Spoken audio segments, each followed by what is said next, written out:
महंगाई तो ज़ोर आहे न साईं। वॾनि वॾनि सेठियुनि जो बचत करणु चालू करे छॾी आहे। हिकु सेठ चयो नौकर खे, चईं यार अॼु खां उहो फुल्के जे गिहु न लॻाइजांइ। चईं बिल्कुलु साईं न लॻाईंदुसि। वरी सेठ जे साम्हूं बिल्कुलु गिहु बुढ़ियो फुल्को आंदई। सेठ खे चई कावड़, अरे चई गॾे जा पुट ॾे वारो कढंदे या तोखे चयमि न फुल्के जे गिहु न लॻाए। चई साईं भुल थी वई, मुंहिंजो फुल्को तव्हां वटि अची वियो। ऐं नौकर मज़े में न आहे। ऐं हूअं बि ॾिसो, हिकिड़े जे सेठ जे घर हुयो, चयोमांसि सेठ छा वेठो करे? चई डिनर वेठो करे। अरे मां चयो सुबुह जो टाइम आहे, डिनर किथां कंदो? सुबुह जे टाइम खे जवाबु ब्रेकफास्ट। चई न डिनर वेठो करे। अरे कीअं वेठो डिनर करे? चई राति ई बचियल रोटी वेठो खाए न। साईं महांगाई आहे। ऐं घणा घणा वरी सेठ नौकरनि खे ॿी ॻाल्हि सम्झाईंदा अथव, ॾेखा ॾेखी वधी वई आहे न।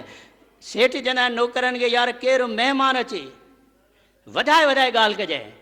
नौकर चवंदा आहिनि ठीकु आहे। हिकिड़े ॾींहुं महिमान आयो, चई हाणे ध्यानु रखजांइ हिन ॻाल्हि। चई बिल्कुलु ध्यानु रखंदुसि साईं। चईं हाणे थधो। चई कहिड़ो थधो आणियां? नीबू जो पाणी आणियां या साईं लेमन आणियां या फेंटा आणियां? हाणे हुसी लीमे जो पाणी। चई लीमे जो पाणी खणी आ। वरी आयो रोटीअ जो नंबर। साईं चई फ्रूट खणी आ। चई कहिड़ो फ्रूट खणी अचां? सेव खणी अचां, अनार खणी अचां, केला खणी अचां? घर में केला हुआसीं, केला ई खणी आ। हर का ॻाल्हि वधाए वधाए जॾहिं आख़िरी ख़तमु थियो इहे ॻाल्हियूं, महिमान सभु रोटी पाणी खाई चुका, त चई नौकर खे, चई कार कढ। चई कहिड़ी कार कढां? फिएट कढां, मारुति कढां या पीगो कढां? हुअसीं मारुति कार। चई मारुति कढ।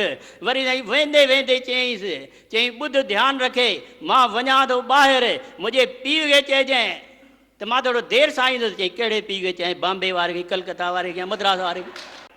त साईं नौकर सम्झनि था त यार जीअं सेठ चवंदो तीअं करिणो आहे न।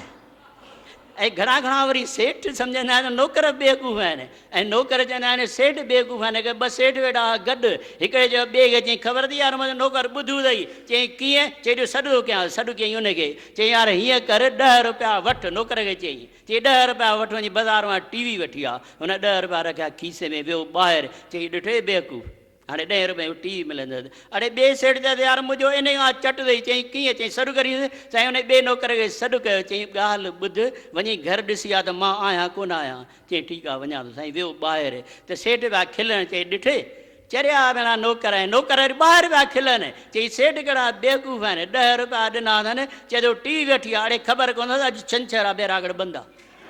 वरी उहो ॿियो चए यार मूंखे थो चए वञी घर ॾिसी आहे त मां आहियां या न आहियां? अड़े खीसे में अथसि न मोबाइल, खणी फ़ोन करे पुछे हा न।